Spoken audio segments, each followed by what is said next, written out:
My brother had already moved out, and I needed to find a place quickly. With my small budget, it wasn't easy.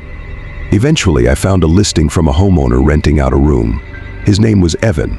I texted him to say I was interested, then kept looking. He replied a few minutes later. We set up a time to call that day, and he explained the details. He lived alone and was renting his spare room, but I could use the whole house. It sounded good to me, so I agreed. A couple of weeks later, I packed everything in a U-Haul and drove to the house. We had been texting and calling, and he sent me pictures of the house, but I hadn't seen it in person yet.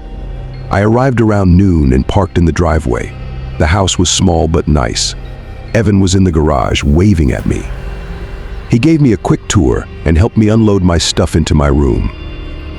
Evan seemed like a regular guy in his mid-30s, almost 10 years older than me. He was a bit shy and didn't talk much. After we moved everything in, I returned the U-Haul and took an Uber back to the house. By then, it was almost 8 p.m., and I was really tired. Evan was on the couch watching TV. I told him I was going to bed early and went to my room. I unpacked some more, set up my bed, and by 9 p.m. I was ready to sleep. I went to lock my door and turn off the lights, but there was no lock on the inside. Confused, I opened the door and saw the lock was on the outside. I asked Evan why the bedroom door locked from the outside. He seemed confused and said he never noticed it but would fix it tomorrow. I shrugged and went back to my room. I was tired and not too worried, but it was odd. I got in bed and fell asleep. In the middle of the night, I woke up. I heard someone in the kitchen, probably Evan, getting water, so I closed my eyes again. A minute later, I heard him walking down the hallway.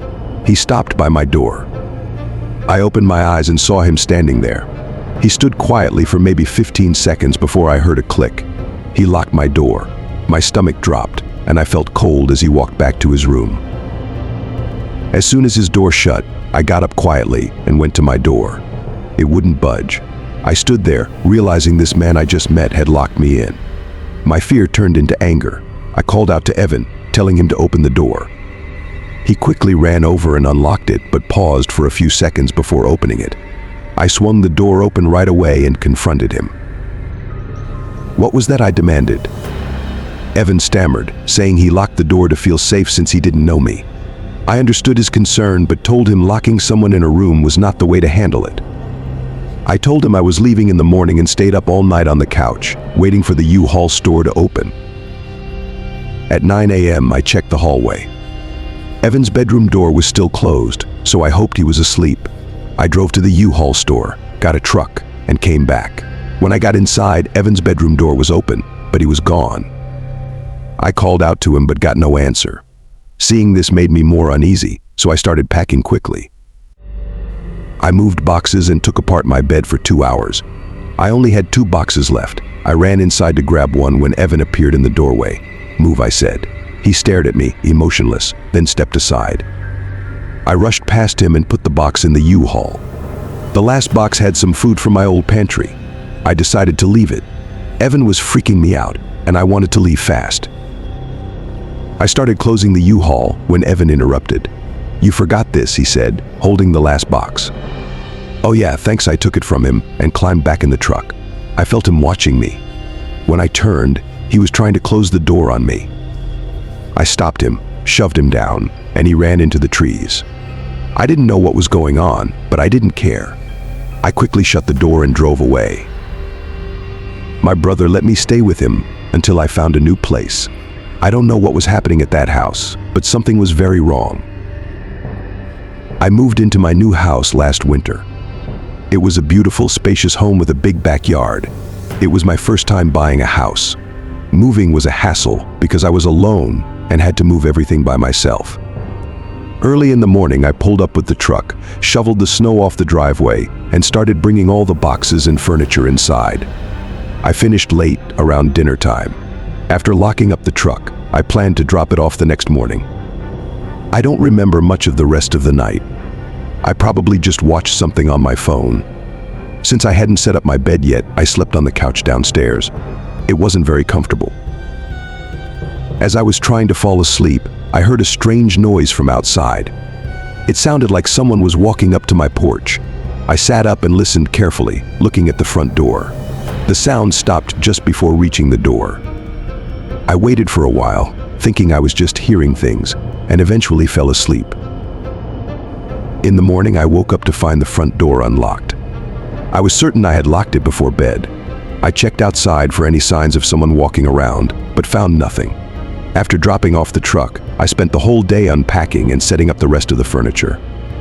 By the end of the day, I had mostly everything done. At 6, I went out for a quick dinner and got home around 7. When I pulled into my driveway, I saw something strange in the snow outside my house. I parked and got out. There were footsteps in the snow leading up to my front door. I looked around and tried to follow the footprints, but they ended at the sidewalk, which had already been shoveled. I told myself it could have been a neighbor wanting to say hi to put myself at ease. I finished unpacking, and before bed, I checked all the doors and windows. When I walked up to the front door, I immediately noticed it was unlocked again. I used my key to lock it, making sure it worked and couldn't be unlocked without it. Everything seemed to work as it should. I was sure I had locked the door and kept it locked all day. I couldn't understand why this was happening. Nothing was missing from the house, and there were no signs of an intruder. It was cold, wet, and snowy outside. If someone had come inside, they would have left wet shoe prints everywhere. I made sure the door was locked and went to my bedroom to shower before bed. As I was getting out of the shower, I heard something downstairs. It was a soft sound, hard to distinguish. Usually, I would assume it was nothing, but with everything going on, I had to check. I got dressed and walked down the stairs slowly. As I turned the corner, I saw a man in the hallway.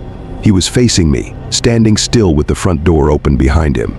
I was in shock, frozen in place. After a moment, I sprinted back up the stairs and locked myself in my room. I didn't hear him following me, but I was still terrified. I heard footsteps walking through the rooms downstairs. I took this chance to call the police while the man continued walking around. After maybe 2 minutes, I heard the front door slam shut and the footsteps leaving the property. The police found nothing useful and suggested putting up security cameras and changing the locks on the door. I did both, but the man never came back. I almost wish he did so I could catch him on the cameras, because now, every day, I feel like I'm just waiting in fear for him to come back. I'm not sure what he was doing or what he wanted, but I hope I never have to find out. I moved to a newly built house across the state because my previous landlord decided to sell his house. When our lease was up, he kicked me out. I decided to lease this new house, and I was really excited about it. As soon as I moved in, I noticed my neighbor across the street staring at me several times within the first few days. He was a middle-aged man, but he never seemed to leave his house. I tried to brush it off, thinking maybe he was just curious about the new person in the neighborhood. But the more I saw him, the more I realized something was off about him. He never spoke to anyone, never smiled, and never left his house. He just stayed there watching. I would catch glimpses of him through my window and see him standing in his driveway at odd hours of the night. It was starting to freak me out. One night, as I was settling into bed, I heard a noise outside. It was a scraping sound, like someone dragging a heavy object across the ground. I peeked out the window and saw my neighbor dragging what looked like a large ladder across his lawn. It was really late, and I had no idea why he would need to do any work on his house at that time. I tried to tell myself that I was just being paranoid because I was in a new place surrounded by new people, but I couldn't shake the feeling that something wasn't right about my neighbor. I tried to calm myself and eventually fell asleep. The next morning, I saw him outside again. This time, he was standing at the end of my driveway, staring at me through my window. I pulled the curtain shut and tried to ignore him, but the feeling of him watching me gave me chills. I didn't like that he was by my driveway either, so I quickly got into my car and pulled out of the garage. He was back in his yard by then, but he watched me as I drove away. Things got worse from there.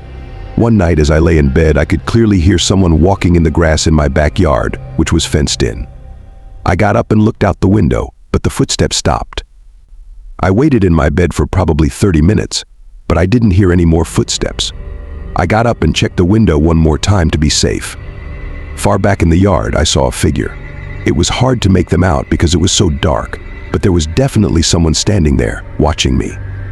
I backed away and called the police, but the man had left before they arrived. I told them about my creepy neighbor, but they said there was no evidence of any wrongdoing, and that my neighbor had never been in trouble with the law. I was basically on my own unless something more serious happened. I started to take precautions, locking my doors and windows and avoiding being outside as much as possible. Even then, I didn't feel much safer. I had been at the new house for almost 2 weeks at this point, and even thought about breaking my lease agreement. Then something happened. I got home from work late and pretty much went straight to bed. In the middle of the night, I woke up to the sound of something thudding against the side of the house. It sounded like it was right up against the wall outside my bedroom, which was on the second story of my house. I slowly got out of bed, heart racing, and pulled the curtains back from my window. I jumped back and screamed, seeing my neighbor's face staring at me from just inches away from my window. He was standing on a ladder, trying to look into my bedroom. He quickly climbed down and ran away. I called the police again, and just a few minutes later they caught him trying to get the ladder down. While he didn't admit to what he was doing, it was very obvious. In the following days, one of my neighbors came by and explained that they had some weird encounters with that neighbor as well. They said they saw him looking through their windows as they were coming home from work one day. Part of me wonders if they could have prevented this whole thing from happening to me if they had just reported the guy. But either way, it's over now.